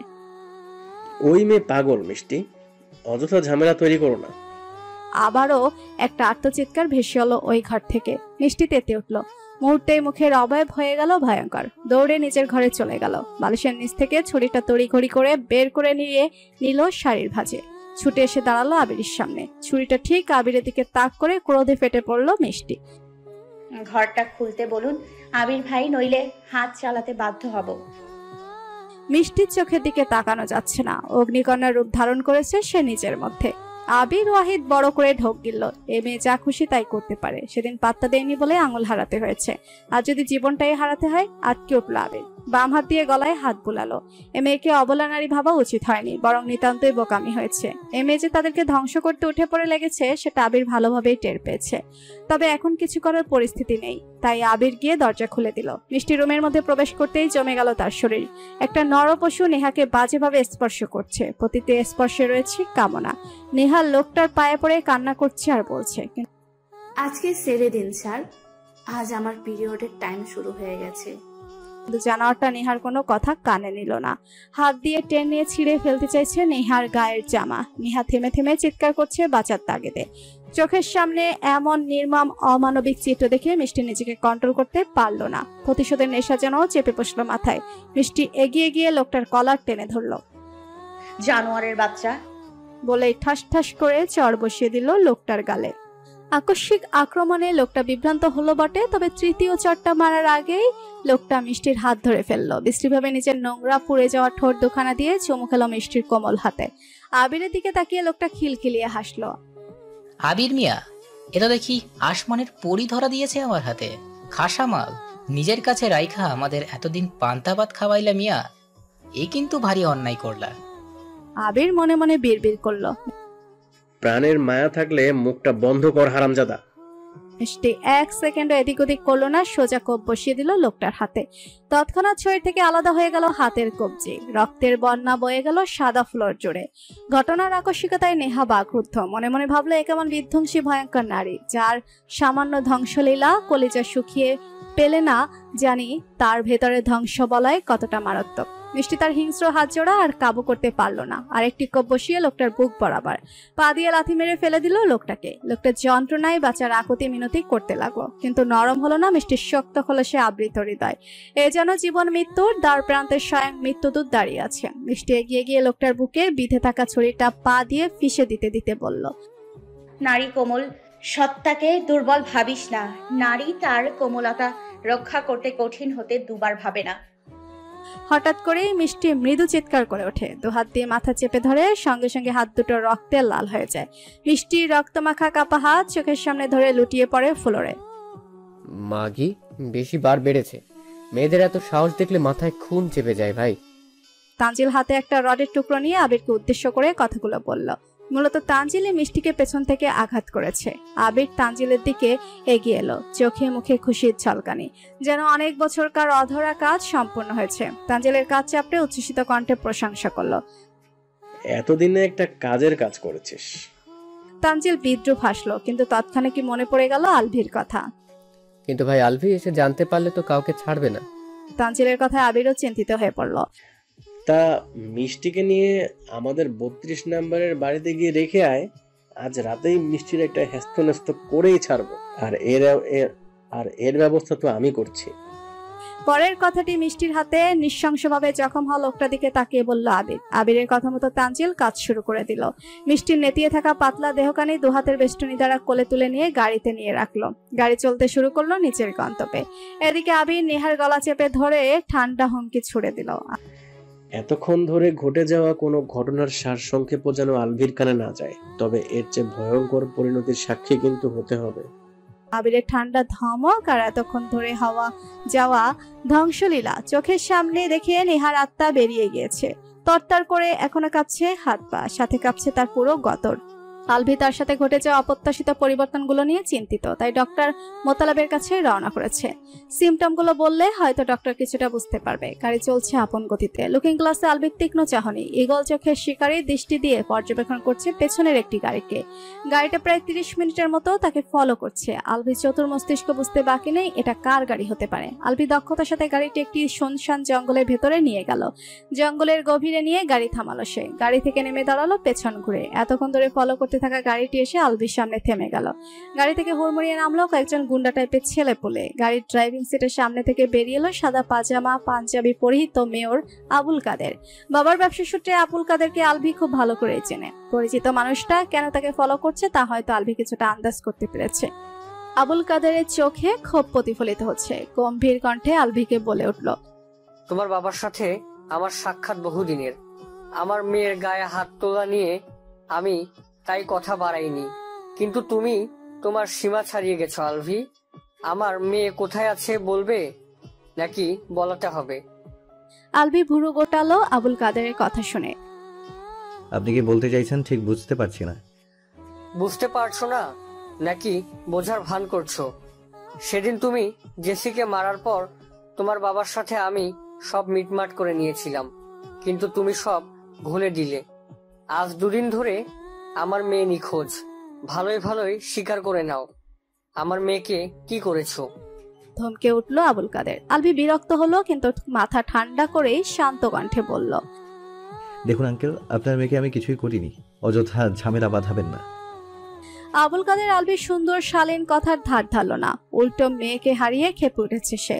সাথে আনা গুন্ডাগুলোকে চোখ দিয়ে ইশারা করলো। সাথে সাথে এই লোকগুলো আলভিকে মারা শুরু করলো। আলভি বুঝতে পারলো এদের সাথে ভালো কথায় কাজ হবে না, কিন্তু আলভি কিছু করার আগে লোকগুলো আলভিকে মেরে আধমরা করে ফেলেছে। এতগুলো লোকের সাথে পেরে ওঠা সম্ভব হয়ে উঠছে না। আলভি কোনো সিনেমার নায়ক নয় যে কোনো অদৃশ্য পাওয়ার ব্যতীত এতগুলো লোকের সাথে মারামারি করবে। লোকগুলো এলোপাতাড়ি কিল ঘুষি মেরেই যাচ্ছে অনবরত। আবুল কাদের হাতে একটি রামদা নিয়ে এগিয়ে এলো। আলভি তখন পিটপিট করে চোখ খুলে আছে, তবে চারিদিকে সবকিছু ঝাপসা দেখলো। আবুল কাদের তার হাতের দাটা আলভির দিকে তাক করে আবার জিজ্ঞেস করলো, এখনো সময় আছে, আমার মেয়ে কোথায় আছে বলে দে। কিন্তু আলভি কোনো শব্দই উচ্চারণ করলো না। আবুল কাদের এবার আরো বেশি ক্ষিপ্ত হয়ে গেল। রামদাটা উঠিয়ে কোপ বসিয়ে দিল আলভির গায়ে। কিন্তু একই এতক্ষণ ধরে মার খেয়ে আদমারা হয়ে পড়ে থাকা আলভির মধ্যে হঠাৎ করেই যেন 100 জন যোদ্ধার শক্তি ভর করেছে। চোখ বন্ধ করে হাত দিয়ে ধরে আছে রামদাটা। কি এক অপ্রত্যাশিত কাজ করে বসলো সে। নিজের কাজে নিজেই অবাক হলো। তবে এই মুহূর্তে এত কিছু ভাবার সময় নেই। নিজেকে রক্ষা করার জন্য লড়াই করতে হবে প্রাণপণ। আলভি এবার তার চোখ বন্ধ খুলে ফেললো। তার চোখের ভয়ঙ্কর ক্ষিপ্রতায় ছিটকে গেল লোকগুলো, যেন কোনো জন্তু জানোয়ারকে দেখে ফেলেছে তারা। ভয়ে পালাতে শুরু করলো সবাই। আলভি উঠে দাঁড়ালো, তার চোখের মনিটা ভয়ঙ্কর সবুজ দেখাচ্ছে, প্রতিফলিত হচ্ছে হিংস্রতা। আলভি যেন নিজের সত্তা থেকেই বেরিয়ে গিয়েছে, নিজের গতি হঠাৎ করে দ্রুত হতে শুরু করেছে। বাতাসের ন্যায় তীব্র গতিতে গিয়ে থামলো লোকগুলোর সামনে, ঘাড় কাত করে হিংস্র হাসলো। আকাশে শুরু হলো তুমুল বজ্রপাত, যেন নতুন কোনো অধ্যায়ের সূচনা ঘটতে যাচ্ছে। আলভির চোখের ইশারায় চুমুকের ন্যায় টেনে নিল লোকগুলোর হাতের অস্ত্র। লোকগুলো ভয়ে দিক বিদিক ছুটতে শুরু করলো, কিন্তু আলভি কাউকে ছাড় দিল না। নৃশংসভাবে তাদের দেহ থেকে প্রাণগুলো কেড়ে নিল। আবুল কাদের প্রাণ হাতে নিয়ে এখনো দৌড়াচ্ছে আর প্রাণ ভিক্ষা চাইছে। আলভি, বাবা ছেড়ে দে আমাকে, আমি কাউকে কিছু বলবো না। কিন্তু আলভি কোনো কথা ভ্রুক্ষেপ করলো না। শেষমেশ আবুল কাদেরের জানটাও বের করে নিল। সব ধ্বংস করার পর হুঁশ ফিরল তার। যন্ত্রণায় নেতিয়ে গেল আলভির শরীর। নিজের হাতে রক্তমাখা রামদা দেখে কাপা হাতে ছুঁড়ে ফেললো আলভি। সামনে পড়ে থাকা আবুল কাদেরের নৃশংসভাবে খুন হওয়া নিথর দেহ দেখে শিউরে উঠল। মাথার চুলগুলো খামচে ধরে হাঁটু ভেঙে বসে পড়ল গভীর অরণ্যে। কি হচ্ছে তার সাথে? প্রকৃতি কোন তাণ্ডব শুরু করেছে আলভির জানা নেই। নিজের মধ্যে এতক্ষণ যে শক্তিটা অনুভব করেছিল হুট করে উধাও হয়ে গিয়েছে। গভীর অরণ্যে পাখিদের কিচিরমিচির শব্দ ঠিকমতো কানে আসছে না। হঠাৎ কর্ণগোচর হলো কারো দৌড়ে আসে শব্দ। আলভির রক্তভেজা নিবু চোখে তাকালো সামনের দিকে। একটা পাগল হাতে তালি দিতে দিতে দৌড়ে আসছে এদিকে। মাথা ভর্তি এলোমেলো নোংরা চুল, গাল মোড়ানো দাড়ির মাঝে কালো চামড়ার কুচকে যাওয়া চোখ দুটো ছাড়া আর কিছুই দেখা যাচ্ছে না। তবে চোখের ঝিলিক দেখে বোঝা যাচ্ছে পাগলটা খুব খুশিতে উম্মাদের মতো হাসছে। আলভির চোখ বন্ধ হয়ে আসছে, মুখ থুবড়ে পড়ে গেল মাটিতে। ঝাপসা চোখে আবার পাগলটাকে দেখলো, আহত কণ্ঠে জিজ্ঞেস করলো, কে তুমি? পাগলটা কোনো উত্তর দিল না, বরং যেই পথে এসেছে সেই পথে ছুটে পালালো। অতঃপর ছুটতে ছুটতে পেছন ফিরে তাকিয়ে প্রলাপ বকতে লাগলো। আমি জানতাম তুমি আসবে, তোকে আসতেই হতো। ভাগ্য তোকে তোর গন্তব্যে ঠিকই ফিরিয়ে এনেছে। পাগলটার শেষের বলা কথাগুলো আলভির কানে পৌঁছালো না। তার আগেই জ্ঞান হারালো সে। তার আগ অব্দি মনে মনে মিষ্টিকে অনুভব করলো খুব, কিন্তু মিষ্টিও যে ঘোর বিপদে। কে কাকে বাঁচাতে আসবে এখন? দুপুর গড়িয়ে বিকেল হতে চললো। সুমা আজ একাই বাড়ির কাজ সামলাচ্ছে। মিষ্টি আর আলভি কারো ফেরার নাম নেই। রান্নাঘর থেকে নজর ফেরালো সুমা। বাড়ির সদর দরজা দিয়ে এইমাত্র তানজিল ভেতরে ঢুকলো। সুমা ওড়নায় হাত মুছতে মুছতে তানজিলের পিছু নিল। তানজিল সোজা নিজের ঘরে গিয়ে শক্ত হয়ে বসে আছে, মনে মনে দ্বিধাদ্বন্দ্বে ভুগছে। এইমাত্র করে আসা কাজটার জন্য সে সামান্যতম শান্তি পাচ্ছে না। মনটা অপরাধ বোধে ফেটে যাচ্ছে। সুমা দরজায় দাঁড়িয়ে তানজিলের গতিবিধি লক্ষ্য করছে। কালকের তুলনায় আজ যে স্বাভাবিক লাগছে তা কিন্তু নয়, বরং আজ যেন তানজিলকে বড্ড অগোছালো লাগছে। মনে মনে মায়া হলো সুমার। লোকটা কি কোনো কিছু নেই ভেতর ভেতর পড়ছে, না জানি কষ্ট পাচ্ছে খুব। জিজ্ঞেস করব নাকি আবার তেজ দেখাবে? নীরব ভাবনার অবসান ঘটিয়ে অবশেষে জিজ্ঞেস করেই বসলো, কি হয়েছে তোর? তানজিলের বুকের ভেতরটা অনুশোচনায় পরিপূর্ণ হয়ে গেল। সুমা যে প্রশ্ন করলো তার উত্তর সে কিভাবে দিবে? এর প্রথম তার শ্যাম কালো বধূ তাকে নিজ থেকে কিছু জিজ্ঞেস করলো। মিথ্যা বলার সাহস তার হচ্ছে না, অথচ সত্যি বলতেও পারবে না সে। কি যে এক অযাচিত যন্ত্রণা আষ্টে পৃষ্ঠে ধরে আছে বোঝার উপায় নেই। তানজিল হুট করেই সুমাকে জড়িয়ে ধরল, যেন মনের মধ্যে জাগ্রত সমস্ত বেদনার অবসানের জন্য উঠে পড়ে লেগেছে। প্রথমবারের মতো কোনো পুরুষ মানুষের এত আদুরে গভীর ছোঁয়া উপলব্ধি করতে পেরে সুমার শরীর মৃদু কম্পন তুলল। অলৌকিকভাবে তানজিল যেন তার যন্ত্রণার অবসাদ খুঁজে পেল। লঘু কণ্ঠে সুমাকে বলল, আমি খুব বড় অন্যায় করে ফেলেছি শ্যামকালো মেয়ে। যে অন্যায়ের অপরাধ বোধে আহত হচ্ছে আমার আত্মা। আমাকে ক্ষমা করিস মেয়ে, নিজের ভুলের প্রায়শ্চিত্ত করতে যাচ্ছি। বলেই আর দেরি করলো না তানজিল রুম থেকে বেরিয়ে যেতে নিল। সুমা কিংকর্তব্য বিমূঢ় হতবিহ্বল হয়ে চেয়ে আছে শুধু। তানজিল দরজার কাছে গিয়ে আবার পিছু ফিরে আহত চোখে তাকালো। আজ আর অভিশাপ দিস না শ্যামকালো বধূ, পারলে দোয়া করিস। পাপের হাত দুটো দিয়ে আজ প্রথমবার কোন পুণ্য করতে যাচ্ছি। পরন্ত বিকেলে গভীর অরণ্যে সহসায় অন্ধকার নেমে গিয়েছে। এতক্ষণ ধরে প্রকৃতি যেই তাণ্ডব চালিয়েছিল আপাতত শান্ত হয়েছে কিছুটা। নর্দমাক্ত কাদার উপর মুখ থুবড়ে পড়ে আছে আলভি। মাঝে মধ্যে হাতের আঙুল নাড়াচাড়া করছে, হুঁশ ফিরছে হয়তো। বৃষ্টির পানিতে ভেসে গিয়েছে গায়ের রক্ত। পরিহিত সাদা শার্টটা ভিজে গায়ের সাথে লেপ্টে আছে।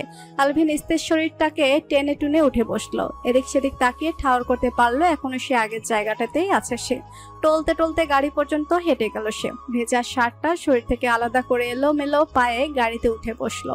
গাড়ি স্টার্ট দিয়ে চললো বাড়ির পথে। আজকে দিনটা আলভির লাইফের সবচেয়ে ভয়ঙ্কর দিন। যে ছেলে আজ পর্যন্ত একটা বেড়াল মানেনি, সেই ছেলে কিনা এতগুলো মানুষকে এত নৃশংসভাবে হত্যা করলো। এত শক্তি পেল কোথায় সে? এগুলো কি জাস্ট কো ইনসিডেন্ট? মাথা কাজ করা বন্ধ করে দিচ্ছে, মস্তিষ্কের নার্ভগুলো অতিরিক্ত যন্ত্রণা দিচ্ছে। অক্টোপাসের মতো পেঁচিয়ে রয়েছে সমস্ত ভাবনা। সব ভাবনা ঘুরপাক খেয়ে এক জায়গাতে এসে থামছে বারবার, শূন্যতা ছাড়া আর কিছুই যেখানে অবশিষ্ট নেই। গাড়িটা ঠিক বাড়ির সামনে এসে থামালো। প্রতিদিনের চেয়ে আজ একটু তাড়াতাড়ি ফেরা হয়েছে বাসায়। সদর দরজাটা অযত্নে খোলা পড়ে আছে। বাড়ির সবাই যে যার ঘরে কাজে ব্যস্ত। আলভি বাড়ির পরিবেশ নিয়ে খুব বেশি মাথা ঘামালো না। তার এখন প্রপার রেস্ট দরকার। ভেবে রেখেছে মিষ্টিকে অনুরোধ করবে মাথায় একটু হাত বলিয়ে দিতে। মিষ্টি নিশ্চয়ই তার অনুরোধ ফেলে দিতে পারবে না। সুযোগ পেলে সে আগেরকার মতো মিষ্টির কোলে একটু মাথা রেখে সমস্ত ক্লান্তি ঘুচিয়ে নেবে। কথাগুলো মনে মনে ভেবে মুস্কি হাসলো আলভি।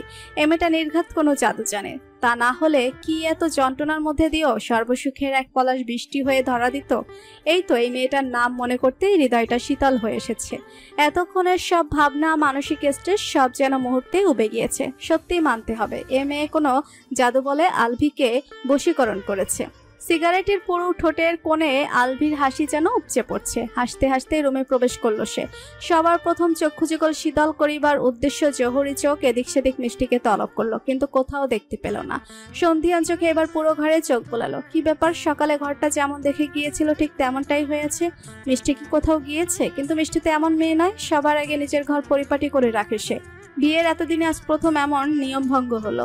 তবে মিষ্টির কি শরীর খারাপ? আলভি উচ্চস্বরেই কয়েকবার মিষ্টিকে হাঁক ছেড়ে ডাকলো, কিন্তু চার দেয়ালে নিস্তব্ধ রুমে বন্দির শব্দগুলো আলভির কানে প্রতিফলিত হয়ে ফিরে আসছে। কয়েকবার ডাকার পরেও কোনো উত্তর পেল না। এবার আলভির চিন্তাটা একটু গাঢ় হলো। দ্রুত পায়ে নেমে এলো নিচে। এইবার সশব্দে গলা ছেড়ে ডাকতে লাগলো মিষ্টিকে। আলভির ডাক শুনে সিঁড়ি বেয়ে নেমে এলো বাড়ির সবাই। সবাই বলতে বাড়িতে এই মুহূর্তে 3 জন মহিলা ছাড়া আর কেউ নেই।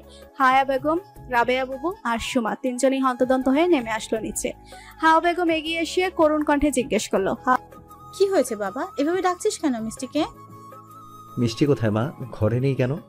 হাওয়া বেগম হক চকালো। মিষ্টি তো আজ সারাদিন বাড়িতে নেই বাবা, আমরা তো ভেবেছিলাম।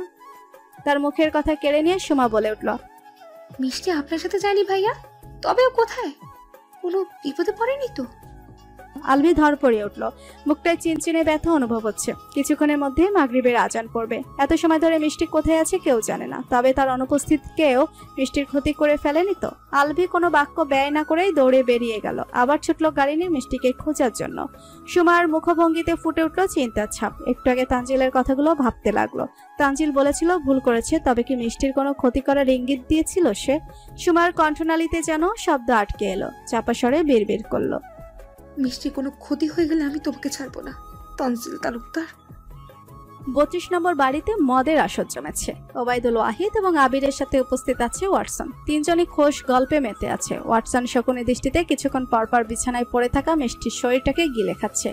আজ রাতের জন্য মিষ্টিকে ঘুমের ইনজেকশন পুশ করা হয়েছে, তাই বেঘরে ঘুমোচ্ছে মিষ্টি। শাড়িটা এলোমেলো হয়ে ধরা দিচ্ছে শরীরের প্রতিটি ভাঁজ। মাদকতা বাড়াচ্ছে হিংস্র কামাতুর চোখে। মাথা ফেটে গড়িয়ে পড়া রক্ত জমাট বেঁধেছে কপালের উপর। লাল রক্তের জমাট বাঁধা ছাপে মিষ্টিকে আরো বেশি লোভনীয় দেখাচ্ছে। অবচেতন অবস্থায় মিষ্টি কোনো কিছু উপলব্ধি করতে পারছে না। সে তলিয়েছে মরণ ঘুমে। রাত আর একটু গভীর হলেই ছোট্ট তুলতুলে নরম দেহখানির উপর নিশাচর প্রাণীর মতো ঝাঁপিয়ে পড়বে ওয়াটসন। মনের বাসনা কোনো রকমে দমিয়ে রেখেছে কিছুক্ষণের জন্য। ওবায়দুল ওয়াহিদ ওয়াটসনের দিকে তাকিয়ে হাসলো। Wait sir, the wait is bitter but the fruit is sweet. অপেক্ষা করুন জনাব, অপেক্ষা তেতো হলেও এর ফল কিন্তু মিষ্টি। আবার উচ্চ স্বরে হেসে উঠল ওবায়দুল। তাল মিলিয়ে হাসলো আবির, ওয়াটসন। বহুদিনের কার্যসিদ্ধ হতে যাচ্ছে আজ। বড় আনন্দের সময়টাকে উপভোগ করে নিচ্ছে 3 জন। হঠাৎ কলিং বেল তীব্র আওয়াজে ক্রিং ক্রিং শব্দ করে বেজে উঠল। ওবায়দুল ওয়াহিদের মেজাজ চটে গেল। আলভি আসতে পারে ভেবে আবার সামান্য ভয়ও জমলো মনের কোণে। ভয়কে প্রাধান্য দিল না সে, মনে মনে ভাবলো, এই বাড়ির ঠিকানা তো কোনোভাবে আলভির জানার কথা না, তাই আলভির আসার চান্স নেই কোনোভাবে। চোরাচোখে ইশারা করলো আবিরকে দরজা খোলার জন্য। আবির সতর্কতার সাথে দরজা খুলে দিল। দরজার মুখোমুখি তানজিলকে দেখেই রেগে গেল আবির। তুই এখানে কেন তানজিল? তোর তো কোনো কাজ নেই আর। তানজিল ভেতরে ঢুকতে ঢুকতে বলল, আসল কাজ বাকি রেখে চলে গিয়েছিলাম ভাই, কাজটা শেষ করতে এসেছি। এই সময় তানজিলকে দেখে ওবায়দুল ওয়াহিদ অবাক হলো খুব। তানজিল কোনো মতলব এলো আবার? ওবায়দুল ওয়াহিদ ধমকের গলায় বলল, এই সময় এখানে তোমার প্রয়োজন নেই, তবুও তোমার আসার কারণ কি তানজিল? ওবায়দুলের ধমকিতে তানজিল পিছলে হাসলো। শান্তভাবেই উত্তর দিল, আমি মিষ্টিকে নিতে এসেছি মামা। তানজিলের কথায় বিস্ফোরণ ঘটলো যেন। ওবায়দুল ধামকার উঠে বসলো বসা থেকে। আবির তেড়ে এসে বাহাতে তানজিলের কলার চেপে ধরলো। দাঁতে দাঁত পিষে বলল, মাথা ঠিক আছে তোর? কার সামনে কি বলছিস বুঝে বলছিস? তানজিল আবিরের হাত থেকে নিজের শার্টের কলারটা ছাড়ি মেরে সরিয়ে দিল। গাছাড়া ভাব নিয়ে মিষ্টির দিকে এগিয়ে যেতে যেতে বলল, আমি কি বলছি আর কি করতে এসেছি সবই বুঝে শুনে সুস্থ মস্তিষ্কে বলছি ভাই, আমার কাজে বাধা দিতে আসবেন না। তানজিল বৃষ্টির এলোমেলো শাড়ি ঠিক করে কোলে তুলে নিল তাকে। ওয়াটসন এবার রেগে গেল, ওবায়দুলের দিকে তাকিয়ে বলল, what is happening mister Obaidul? কি হচ্ছেটা কি mister Obaidul? I will not accept any mess now. এবার কোনো রকম গন্ডগোল আমি মেনে নেব না। ওবায়দুল ওয়াহিদ এবার তানজিলের উপর খেপে গেল। টেবিলের উপর রাখা মদের বোতলটা ভেঙে তানজিলের দিকে ইশারা করে বলল, ভেবো না নিজের ভাগ্নে বলে ছেড়ে দিব বা বেঁচে ফিরতে পারবে। আমার কাছে কেউ বা হাত দিলে আমি কাউকে ছেড়ে কথা বলি না, তুমি সেটা ভালো করে জানো তানজিল। তানজিল এবার উচ্চস্বরে হেসে উঠল। এতদিন তোমাদের সাথে আছি অথচ আপনি কিনা আমাকে বোকা ভেবে ভুল করছেন মামা। শুনুন তাহলে, এইখানে আসার আগে আমি পুলিশ স্টেশনে ফোন করে এসেছি এবং বলে রেখেছি আগামী 1 ঘন্টার মধ্যে আমার দ্বিতীয় ফোন কল না পেলে ওরা যেন এই ঠিকানায় খুঁজতে আসে। বুঝতে পারছো? কেঁচো খুঁজতে গিয়ে পরে আবার সাপ বেরিয়ে এলো, তোমরাই বিপদে পড়বে। ওবায়দুল হাতের ভাঙা বোতলটা নিচে নামিয়ে নিল। তানজিল নীরবে মিষ্টিকে নিয়ে বেরিয়ে গেল। তানজিলকে যাওয়ার পানে তাকিয়ে ওবায়দুল ওয়াহিদ বলল, ভুল করলি তানজিল, আমার কাছে বাগড়া দিয়ে খুব ভুল করলি। এই ভুলের মাসুল তোকে গুনে গুনে দিতে হবে। তানজিল তার কথার কোনো তোয়াক্কা করলো না, বরং আজ প্রথম নিজেকে অন্যরকম উপলব্ধি করছে তানজিল। এই তো কিছুদিন আগেও মিষ্টির মোহনীয় রূপের আগুনে তো সেও পুড়তে চেয়েছিল, অথচ এই রূপের ভান্ডার তার এত কাছে পেয়েও কোনো আগ্রহ আসে না এই তুচ্ছ রূপের প্রতি। তার সমস্ত আগ্রহ উপাসনা ভিড় জমিয়েছে শুধুমাত্র তার শ্যামকালো বধূকে ঘিরে। চারদিকে মাইক ফুঁড়ে এশার আজানের সুমধুর প্রতিধ্বনি কানে এসে পৌঁছালো। আলভি হন্যে হয়ে পুরো শহর ঘুরে মিষ্টিকে খুঁজছে। এভাবে খুঁজে সে বোকামে করছে। এই মুহূর্তে মাথায় আসছে না তার। টেনশন ভর্তি মস্তিষ্কে মেজর ভাবনাগুলো সবসময় দেরিতে আসে। আলভির বেলায়ও তাই। বর্তমান অবস্থায় দাঁড়িয়ে মিষ্টি ব্যতীত আর একটা শব্দ মাথায় আসছে না। তবে শূন্য মস্তিষ্ক সবার আগে ওবায়দুলের ওয়াহিদের সমস্ত ফ্ল্যাট সহ ফ্যাক্টরিগুলোতে তল্লাশি চালিয়েছে, কিন্তু আশাহত হয়েছে প্রতিবারই। অসুস্থ শরীরটা নিয়ে আর টানা হিস্ট্রে করা সম্ভব হচ্ছে না, তাই ব্যর্থতা বরণ করে বাড়ি ফিরতে হচ্ছে। মনে বলে এক কথা, শরীর বলে আরেক কথা। মনটা খুব করে চাইছে মিষ্টিকে খুঁজে পেতে, কিন্তু শরীর কিছুতেই সায় দিচ্ছে না। কি নিদারুণ দোটানায় দগ্ধ হচ্ছে আলভি, অথচ শক্ত খোলসে আবৃত পুরুষটিকে দেখলে বোঝা দায়। বসার ঘরে সবাই মিষ্টির চিন্তায় পালচারি করছে। আলভির ফেরার অপেক্ষায় বসে আছে তারা। অপেক্ষার অবসান ঘটিয়ে আলভি তো ফিরল, কিন্তু চিন্তার অবসান ঘটলো না কিছুতেই। আলভিকে একা ফিরতে দেখে টনক নড়ল সুমার। চিন্তার ভাঁজ পড়লো তার শ্যামকালো মুখবিরে। আলভি সোজা হেঁটে এসে হাওয়া বেগমকে জড়িয়ে ধরলো। হাও মাও করে কান্না জড়ে দিল অল্পতে। পুরুষ মানুষের চোখের পানি বেমানান, কিন্তু সে বেমানান জিনিসটাই আলভির চোখের শোভা পাচ্ছে আজ। পুরুষ মানুষ বুঝি এত অল্পতেই এত ভেঙে পড়ে? অবশ্যই না, কিন্তু আলভি ভেঙে পড়েছে, কারণ আলভির শক্ত হয়ে দাঁড়ানোর শির দাঁড়াইছে মিষ্টি।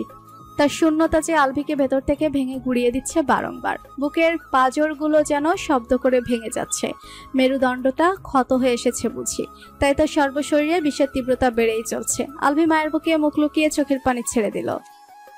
মা, আমি মিষ্টিকে খুঁজে পাইনি মা, আমি ব্যর্থ মা, আমার কলিজাটা ছিঁড়ে যাচ্ছে। মিষ্টির কি হয়ে গেল মা? মিষ্টিকে অভিমান করে চলে গিয়েছে বলো? ওকে ফিরে আসতে বলো না, ওকে আমার যে কোনো মূল্যে ফেরত চাই। এই কয়েক ঘন্টা ওর শূন্যতা যে আমাকে পুড়িয়ে খাক করে দিয়েছে। মিষ্টিবিহীন আলভি ওয়াহিদ তার জীবন কিভাবে কাটাবে? বিধাতা আমার সাথে কেন এমন খেলা খেলে? কেন প্রতিবার আমার বেঁচে থাকার কারণটাই কেড়ে নেয় তিনি?